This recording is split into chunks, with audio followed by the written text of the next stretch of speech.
इसके पैरेलल में in specific लोगों ने ऑलरेडी एक ऑथेंटिकेटेड ग्रुप करके एक एजेंडा बनाया हुआ है। कितने लोग हैं, कितनी फैमिली? उसमें भी उन्होंने 250-300 लोगों को ऐड किया हुआ है, लेकिन उसमें ऐसे तमाम लोगों को ऐड नहीं किया गया जो सोसाइटी के लिए सही आवाज उठाते हैं।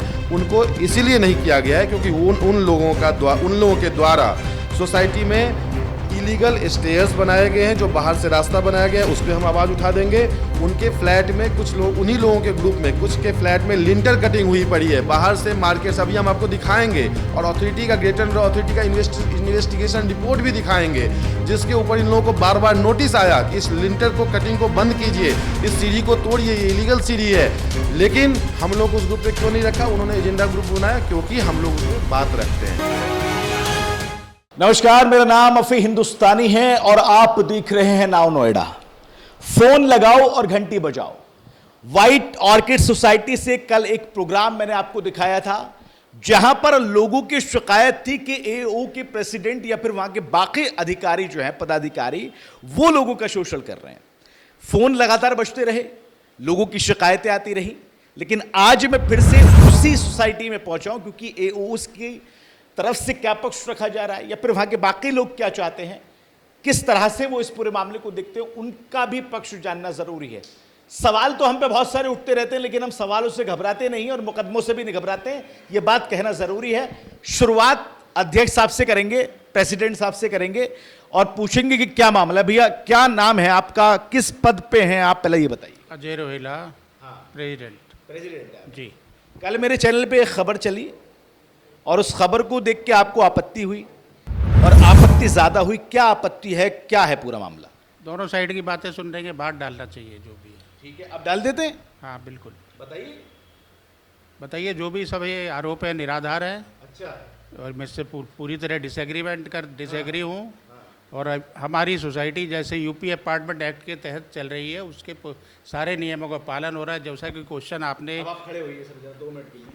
देखिए, कुछ और लोग भी हैं यहाँ पे, पूछे बैठे हुए मेरे, इनसे भी पूछूंगा। 3-4 छोटे छोटे सवाल कर लेता हूँ भैया, बहुत छोटे छोटे, बड़े लाजमी सवाल कर लेता हूँ। पहला आरोप ये कि एओ का जो चयन हुआ वो व्हाट्सएप ग्रुप के माध्यम से हुआ, इलेक्शन नहीं हुआ, और पिछले 1 साल से इस सोसाइटी में इलेक्शन नहीं हो रहे, उन लोगों का आरोप। आपका जवाब क्या है? ये जैसा भी है, हम as per UP apartment act के तहत मूव कर रहे हैं आगे, और हमारा नाम रजिस्टर्ड है, सोसाइटी रजिस्टर्ड है, एओए रजिस्टर्ड है। ऐसा कुछ नहीं है जैसा कि आरोप उन्होंने लगाया। नहीं, चुनाव कब हुआ था पिछली बार?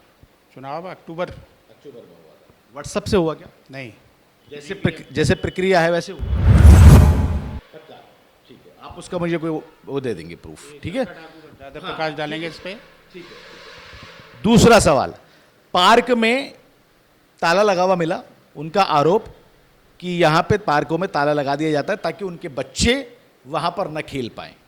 पार्क में ताला लगाने कई बार मेंटेनेंस के लिए बंद होता है। जैसे कि पीछे आपको ज्ञात ही होगा, होली का त्यौहार ख़त्म हुआ है अभी, तो उसको देखते हुए कुछ इसमें नुकसान ना हो, उस वजह से ताला लगाया गया। तीसरा आरोप, जो एक क्या था, प्ले किड्स था, क्या कौन सा एरिया था वो, उसको लेके, हाँ, उसको लेके आरोप लगाए कि आप लोगों ने उनसे कहा, नोटिस चस्पा किए 13 लोगों को 10-10 हज़ार के, और मेरे ख्याल से जो भी है 10-12 लोगों को आपने 43,000 कुछ रुपए के नोटिस दिए। उनका कहना था कि हमने मारपीट नहीं की थी, यहाँ पे सिर्फ वो चिपक रहा था, जिसको वो बोलते हैं, क्या जो भी था, उन्होंने सिर्फ उसको हटाया और आपने तोड़फोड़ के आरोप लगा दिए। आपने सीसीटीवी फुटेज भी नहीं दी। तोड़फोड़ तो हुई है, इसमें कोई शक है क्या? मेरे ख्याल से किसी को शक नहीं होना चाहिए। आप भी देखिए, सीसीटीवी फुटेज है आपके पास में? हाँ बिल्कुल है। ठीक है, मुझे आप दे सकते हैं? हाँ बिल्कुल देंगे आपको। देखिए, सीसीटीवी फुटेज में इनसे ले लूंगा और साइड में आपके एक तरफ इनका इंटरव्यू चलता रहेगा, दूसरी तरफ वो फुटेज भी चलती रहेंगी, ठीक है? एक चीज़ और मैं कहना चाहूँगा अपनी तरफ से, जो ये टावर 2 का रिसेप्शन एरिया बताते हैं, मैं आपको रिसेप्शन एरिया भी सारे टावर्स के दिखाता हूँ, फिर आप वो करिए फैसला कि रिसेप्शन एरिया कौन सा है एग्जैक्टली। जो रिसेप्शन एरिया कह रहे हैं, that is tower 2 hall, that is not reception of tower 2। आप इसकी बात कर रहे हैं ना सर? जी हाँ। ये रिसेप्शन, हाँ रिसेप्शन एरिया नहीं है, रिसेप्शन एरिया में दिखाऊंगा आपको, सभी टावर्स के दिखाऊंगा, नॉट एक और इल्ज़ाम आया इनकी तरफ से, ये बाहर सोसाइटी के गेट पे कुछ होर्डिंग्स वगैरह लगे हुए हैं। इन लोगों ने आरोप लगाया कि सोसाइटी के लोग अगर किसी चीज़ का बोर्ड या फिर बैनर लगाना चाहें तो नहीं लगता, लेकिन ऐसे बोर्ड बैनर लगाने के लिए सर सवाल है ना, आप मोटी रकम लेते हैं, वो मोटी रकम लेता और ऐड जो है वहाँ पर, इसके बारे में मुझे ये शंकर ठाकुर जी बताएंगे इसके बारे में, ठीक है। क्योंकि इसका मुझे, मैं इस तरफ नहीं देखता। एक और इल्ज़ाम उनका, देखिए जितने भी इल्ज़ाम है उनके इल्ज़ाम है, मेरे नहीं है, फिर नाराज़ हो जाते हैं लोग, धमकी देते हैं। फिर मैं पहले बता रहा हूँ, सवाल भाई साहब से कर रहा हूँ मैं, प्रेसिडेंट साहब से, और जवाब भी यही दे रहे हैं, सवाल उनके। एक ये वाइट ऑर्किड सोसाइटी के जस्ट बाहर में एक ऑफिस टाइप में, दुकान टाइप में बना दिया है, और इन्होंने आरोप लगाया कि इसको किराए पे दिया हुआ है प्रॉपर्टी डीलर को, लेकिन कितने का दिया हुआ है ये आज तक नहीं पता, कम पैसे बताते हैं। ये क्लियरिफाई, ये ऑडिट रिपोर्ट शेयर होगी तो बता देंगे उसमें, ऑडिट रिपोर्ट शेयर करेंगे तो उसमें बता देंगे। अब आप आ जाइए भैया, शंकर ठाकुर नाम है ना आपका, आप क्या हैं भैया? जी, मैं एओ का स्पोक्स पर्सन हूँ, प्रवक्ता हूँ मैं। प्रवक्ता है आप, प्रवक्ता साहब भाई साहब से पूछ लिए, और बहुत सारी चीज़ें जो हैं ये अब बता रहे हैं कि भैया सीसीटीवी फुटेज है, मारपीट की, इसकी तोड़ा फोड़ी की है, बाकी 3-4 चीज़ें जो मैंने आपको बताई हैं इनमें कितनी सच्चाई है? आपने सिर्फ अभी 3-4 वो सवाल पूछे जो उनके तरफ से पॉइंट्स रखे गए थे, मैं वही पूछ रहा हूँ। ठीक है, उनके सवाल मोर और लेस इन्होंने दे दिया है। अब मैं आपको चाहूँगा कि हम अपने तरफ से आपको कुछ बताएं कि यहाँ पर कुछ सवालों के जवाब मेरे बाकी हैं अभी। आप सवाल पूछिए। सर ने बताया कि किसी त्योहार के तहत या फिर मेंटेनेंस के तहत पार्क बंद हो सकता है, ये मुझे बताइएगा। जिस रिसेप्शन एरिया की वो बात कर रहे हैं वो थोड़ा मुझे बताइएगा। उनके और भी आरोप हैं कि भैया गार्ड जो है बाहर निकलने नहीं देता, गार्ड जो है कहता है कि गार्ड बदतमीजी करता है उनके साथ। ये सवाल हैं उनके। ये पहले मैं इसका सवाल का सारा जवाब देता हूँ जो आप सवाल पूछे हैं, उसके बाद भी फिर एडिशनल पॉइंट्स के लिए आपसे समय चाहूँगा, ठीक है। पहला इनका है कि रिसेप्शन एरिया अभी आपको मैं मूव कराऊंगा चारों टावर्स में। हर टावर में मेन एंट्री गेट साइड से रिसेप्शन एरिया का जगह प्रावधान दिया हुआ बिल्डर ने। जिस एरिया को टावर 2 का रिसेप्शन एरिया बता रहे हैं वो एक्चुअली में रिसेप्शन एरिया नहीं है। रिसेप्शन एरिया हर टावर के मेन एंट्री गेट बना हुआ है, जिधर से हर टावर में एक रिसेप्शन एरिया का जगह बिल्डर ने प्रावधान में दिया हुआ है। जिस एरिया पे ये लोग बैठ के बोलते थे कि ये हमारा जगह है और हम यहाँ बैठेंगे, बेसिकली यहाँ पर ये लोग ताश का गेम खेलते थे। बहुत सारे सोसाइटी में महिलाओं का और भी लोगों का कंप्लेन आता था कि इस तरह का गेम खेलना बच्चों के लिए या लर्निंग के लिए अच्छा नहीं होता है। तो उस एरिया में, जो कि रिसेप्शन एरिया नहीं था, रिसेप्शन एरिया में ऑलरेडी पीछे है उस टावर्स में, मैं आपको दिखा दूंगा अभी जा करके। तो उस एरिया पर सबका ये राय हुआ था कि वोटिंग हुई थी हमारी कि उसमें कितने लोगों ने मतलब ये एग्री करते हैं कि यहाँ पर छोटे बच्चों का 0 से 5 ईयर्स तक के बच्चों का गेम एरिया बनना चाहिए, सो दैट कि सामने किड्स पार्क एरिया भी है, सामने वह बच्चे विजिबिलिटी में रहेंगे, तो इससे एक पेरेंट्स नजरों पे रख सकते हैं। आपका जो व्हाट्सएप ग्रुप है उसमें तमाम 400 कितने फ्लैट बताया आपने? 467 यानी 467 लोग हैं उसमें ग्रुप में आपके? उसमें नहीं, उसमें हो सकता है कि कुछ लोग नहीं हो, क्योंकि कुछ लोगों ने व्हाट्सएप पे वेरिकेट करके रखते हैं अपने आप को, तो हम लोगों ने रिक्वेस्ट भेजा भी है, वो लोग नहीं आते हैं।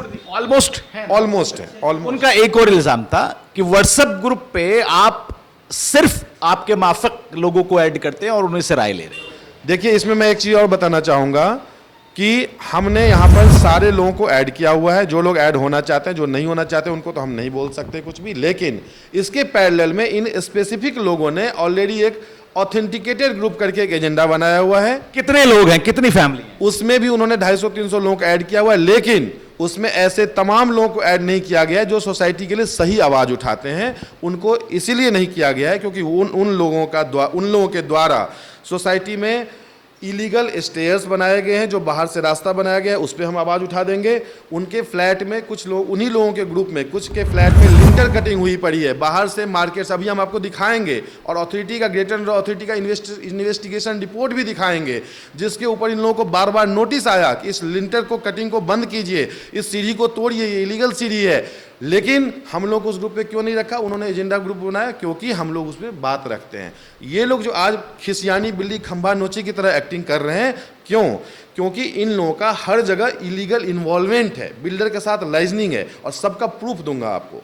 अभी मैं आता हूँ, आपको बताया कि सीढ़ी है, छत पे कब्जा है, बाहर से मार्केट की दुकानों से एक सुरंग बना दिया गया, लिंटर काट करके रेसिडेंशियल फ्लैट में एंट्री करा दिया गया, एक अनसिक्योर्ड रास्ता को ओपन कर दिया गया जहाँ पे हमारा गार्ड का कोई इन्वॉल्वमेंट नहीं होता। अगर कोई बाहर से आए तो सोचिए, कोई क्रिमिनल आए, कोई भी बंदा आ सकता है। अगर सोसाइटी में कुछ मिसहैपनिंग हो जाए तो उसका जिम्मेदार कौन लेगा?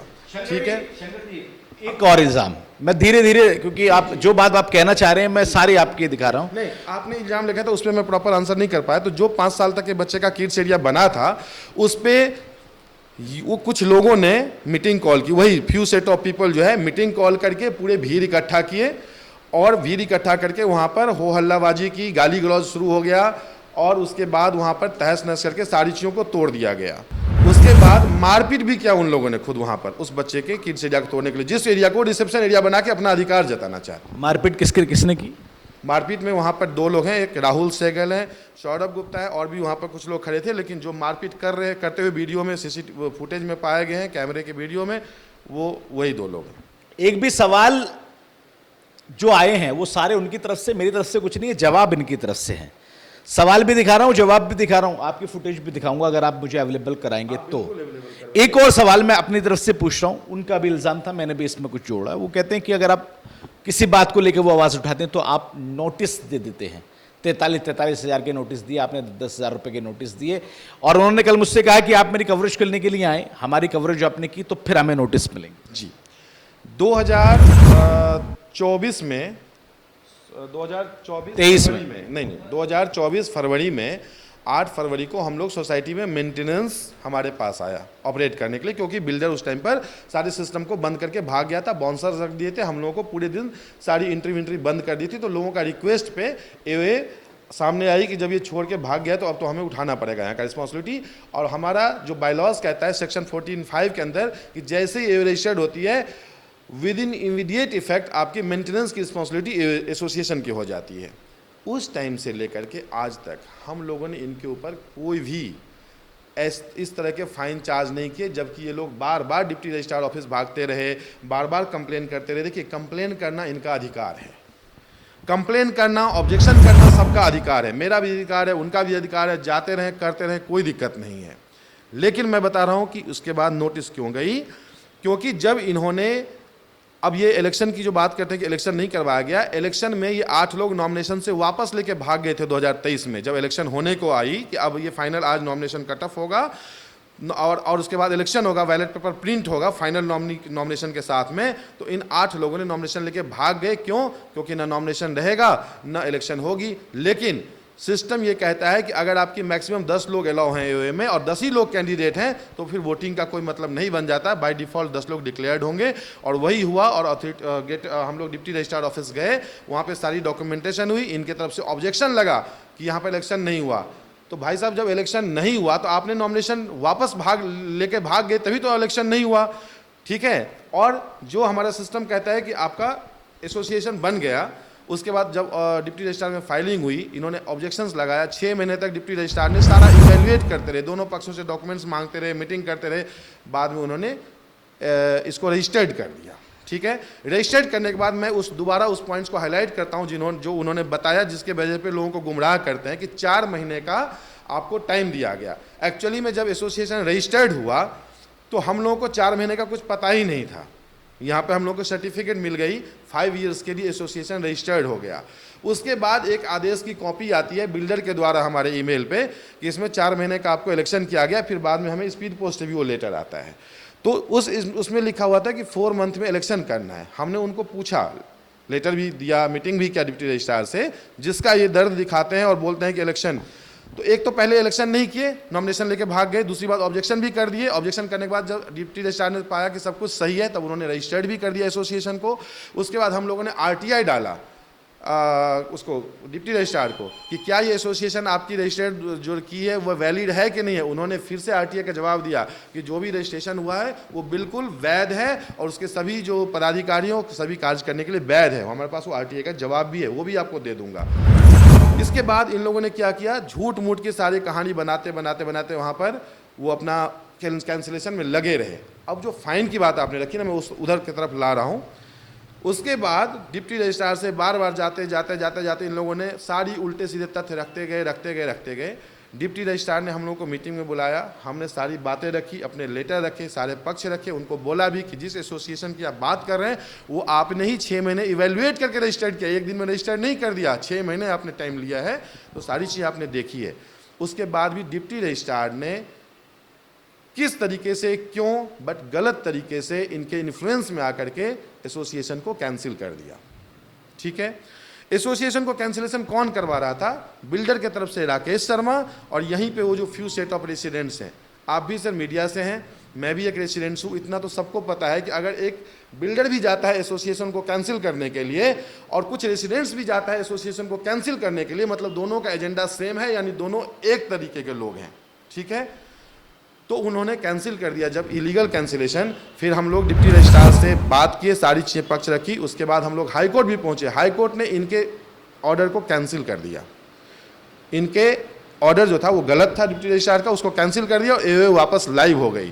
थोड़ा शॉर्ट में निपटाइए। फिर हम लोग जीबीएम किए, नहीं आपको तथ्य समझना जरूरी है। फिर हम लोगों ने जीबीएम किया और जीबीएम में ये डिसाइड हुआ कि अगर ये इलीगल तरीके से कैंसिलेशन किया गया था तो इसमें जो हाई कोर्ट में और सारी लीगल एक्सपेंसेज में जो नुकसान हुआ है वो किसका पैसा नुकसान हुआ? यहाँ के आम आदमी का नुकसान हुआ।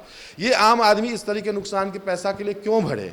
इसीलिए जीबीएम में डिसाइड हुआ कि वही फ्यू सेट ऑफ पीपल जिन्होंने कैंसिलेशन के लिए, ऑब्जेक्शन के लिए नहीं, ध्यान रखिएगा इस बात को, कोई ऑब्जेक्शंस लगाए उस पर नहीं, एओए के कैंसिलेशन करने के लिए जो बार बार प्रोवोक करके डिप्टी रजिस्ट्रार को कैंसिलेशन करवाए, उनसे ही जितना लीगल एक्सपेंस है वो इक्वल अमाउंट्स में लिया जाए। वो जीबीएम में हमारा पास हुआ और उसी बेसिस पे इन लोगों को फाइन का लेटर दिया गया। आखिरी सवाल मैं आपसे पूछ रहा हूँ, जितने भी लोग आप बता रहे हैं 10-20 परिवार या 20-25 30 35 40 जितने भी लोग हैं, ये आखिर ऐसा कर क्यों रहे हैं? आप क्या मानते हैं, क्या वजह है?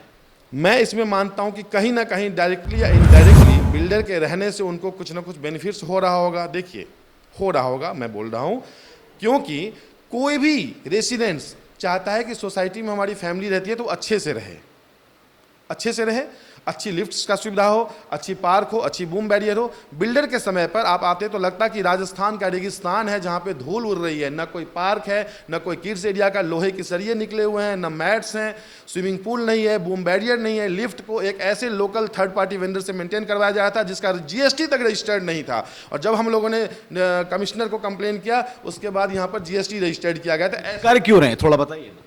ये कर रहे थे बिल्डर का, उसके बाद भी ये लोग बिल्डर को सपोर्ट कर रहे थे। इसमें मैं आपको 4-5 एग्जांपल देता हूँ, आपको समझ में आ जाएगा कि ये लोग ऐसा क्यों कर रहे हैं। इसमें से एक लोगों का फ्लैट जो टावर 4 1801 और 1802 में है वो इलीगल तरीके से बनी हुई है, उसको 2 फ्लैट को मर्ज किया गया जबकि उस पर एक ही फ्लैट का अधिकार है as per map, as per system. तो ऑब्वियसली जब ये इलीगलिटी है तो वो बिल्डर को सपोर्ट करेंगे।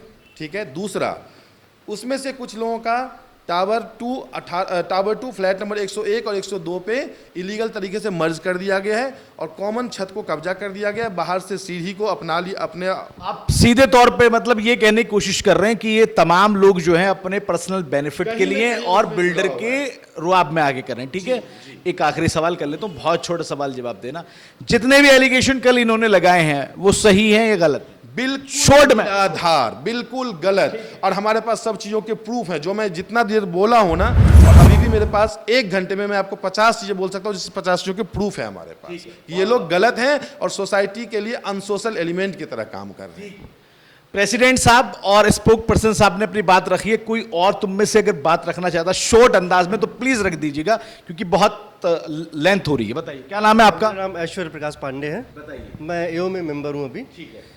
देखिए, आपके माध्यम से काफ़ी कुछ तो प्रेसिडेंट ने और हमारे स्पोक्स पर्सन ने काफ़ी चीज़ें रख दी हैं माध्यम से। बस इन लोगों से मैं एक रिक्वेस्ट करना चाहूँगा जो अभी डिस्टर्बिंग एलिमेंट है कि देखिए, थोड़ा बहुत सोसाइटी में अगर आपको किसी चीज़ों को लेके कोई भी मतभेद है तो आप उसको डिस्कस कर सकते हैं। सोसाइटी को डिस्टर्ब करने की ज़रूरत नहीं है, लड़ाई करने की ज़रूरत नहीं है। और आप सबसे यही रिक्वेस्ट है कि आप लोग भी आराम से रहिए, सुकून से रहिए, प्यार से रहिए और बाकी सोसाइटी के मेंबर्स को भी सुकून से रहने दीजिए। ये एक हमारी रिक्वेस्ट है आपके माध्यम से। क्या नाम बताया था आपने? ऐश्वर्य प्रकाश पांडे। ठीक है भैया, बहुत शुक्रिया। आप कुछ कहना चाहेंगे भैया? आप जरूर कहिए, 1-2 बात। थोड़ा लाइए बेटा, कैमरा घुमाइए। आपका नाम? नहीं, मैं सुदीप भाई आपसे भी सिर्फ एक सवाल करना चाहता हूं। पहले तो शांत रह के जवाब दीजिएगा, मुस्कुरा के जवाब दीजिएगा, और दूसरा, जितने इल्जाम लगे उनके बारे में क्या कहेंगे? ये जितना इल्ज़ाम लगाया है सरासर गलत है, इसका बेबुनियाद है। कोई प्रूफ दे दे तो हम बात कर सकते हैं। जैसे शंकर जी ने आप भी मेंबर है ना एओ में? हाँ जी, जैसे शंकर जी ने बोला, हम लोग तो बात कर रहे हैं, इसके सारे सबूत अगर आप बैठोगे, अगर आप अपना टाइम दोगे, सारे सबूत हम दे सकते हैं। देखिए, मुझे जितने भी आपको सबूत देने हैं मुझे व्हाट्सअप कर दीजिए। मेरा दावा है कि मैं चलाऊंगा जरूर। इंटरव्यू के साथ साथ आपकी वो वीडियो, आपके वो डॉक्यूमेंट एक साइड में चलते रहेंगे ताकि लोगों तक पहुंचते रहें, क्योंकि लंबा इंटरव्यू हो गया है तो उस वजह से मैं थोड़ा सा अभी नहीं दिखा सकता। मैं आपकी बात मान सकता हूँ, क्योंकि आप भी प्रोफेशनल है, हम भी अपना काम छोड़ के आए, आप भी अपना दूसरे जगह पे काम हो सकता है। ठीक है, हम जो सबूत है आप रिलेटेड जो भी पूछेंगे हम उसका सबूत दे सकते हैं। आप कुछ हाँ, थोड़ा घुमाइए बेटा कैमरा। एक अंकल जी हैं यहाँ पे। अंकल, क्या नाम है आपका, बताइएगा। मेरा नाम सुनील वर्मा। वर्मा साहब, क्या कहना चाह रहे हैं? ये जो लोग कुछ लोग हैं सीनियर सिटीजन हैं, 8-10 लोग होंगे, कुछ महिलाएं हैं जो कि कहते तो हैं अपने आप को सीनियर सिटीजन, बट बराबर लोगों को भड़काने में लगे रहते हैं, सोसाइटी के लोगों को। और भड़काने का वही नतीजा था कि उस दिन उन्होंने तोड़फोड़ किया। अब भड़का के और अपनी सिंपैथी भी लेना चाहते हैं कि हम सीनियर सिटीजन हैं। भाई सीनियर सिटीजन तो और भी लोग हैं, बट इनका ये है कि भाई मैं ही लोग जो हो सीनियर सिटीजन हो, मेरी ही बात सुनो और बाकी लोग का कोई मतलब नहीं है। और उसी का नतीजा ये हुआ कि उस दिन ये कांड हुआ। इन लोगों ने जो है अपना सब वो तोड़ ताड़ किया। मेन मकसद था कि मैं वहाँ बैठ के हम लोग ताश खेलेंगे। कमाना पड़ता है, डिमांड नहीं कर सकते सम्मान को हम। अगर हम सम्मान दूसरे को देंगे वो हमें भी सम्मान देगा। तो ये बात उन लोगों के लिए जिनके बारे में बात करें जो सीनियर सिटीजन है जी। और कुछ भैया कंप्लीट है ना? ठीक है भैया। तो व्हाइट ऑर्किड सोसाइटी में कल जो हुआ, जो सवाल खड़े किए गए, उनके जवाब मैंने आज एओ से ले लिए हैं। प्रेसिडेंट मेरे साथ में थे, स्पोक पर्सन मेरे साथ में थे, मेंबर मेरे साथ में थे। दोनों की बात मैं रखूंगा। कल भी कहा था और आज भी कहा है, दोनों पक्षों की बात मैं हमेशा रखता हूं और आगे भी रखता रहूंगा। लेकिन एक सवाल नाउ नोएडा और अफी हिंदुस्तानी आपकी तरफ उछाल के जा रहा है। कोई पर्सनल मत लीजिएगा, इसको सबके लिए है। पहली बात, नाउ नोएडा और अफी हिंदुस्तानी ना तो किसी से डरता है, न कभी डरेगा, न मुकदमों से पीछे हटा है, न हटेगा। सवाल पूछना और जवाब लेना हमारा काम है। जनता की चीजों को अधिकारियों और नेताओं तक ले जाना मेरा काम है। अधिकारियों और नेताओं के आदेशों तक को जनता तक लाना मेरा काम है। दोनों पक्षों को सुनाना मेरा काम है। न तो मैं डरा हूं न डरूंगा, लेकिन वादा है पत्रकारिता वही होगी जो ईमानदारी की होगी, जिसे करता आया हूं। अफी हिंदुस्तानी पे सवाल जब उठेगा जब मैं गलत करूंगा, लेकिन मैं गलत करता नहीं हूं, न तो नाउ नोएडा गलत करता है। इसलिए सबसे रिक्वेस्ट है कि बराए मेहरबानी हमको नेगेटिव कमेंट कीजिए, सोशल मीडिया पर हेट दीजिए, बुरा कहिए, मुकदमे जो करना है करते रहिए, लेकिन ईमानदारी के साथ में पत्रकारिता करने का दम अगर हम में है तो वो आगे भी चलता रहेगा। व्हाइट ऑर्किड के दोनों पक्षों की बात मैंने आपको दिखा दी। फिर से कह रहा हूं, तीसरा पक्ष भी अगर कोई कहना चाहे तो फिर मुझे कॉल लगाए और घंटी बजाए और मुझे यहां पर बुला ले, मैं फिर भी आ जाऊंगा। लेकिन मैं सभी पक्षों की बात आपके सामने लगातार रखते रहूंगा। व्हाइट ऑर्किड सोसाइटी से कैमरा पर्सन प्रिंस यादव के साथ नाउ नोएडा के लिए मैं अफी हिंदुस्तानी फिर हाजिर हूंगा नए प्रोग्राम के साथ में। फोन लगाओ घंटी बजाओ के नए एपिसोड के साथ में। तब तक के लिए इजाजत, नमस्कार।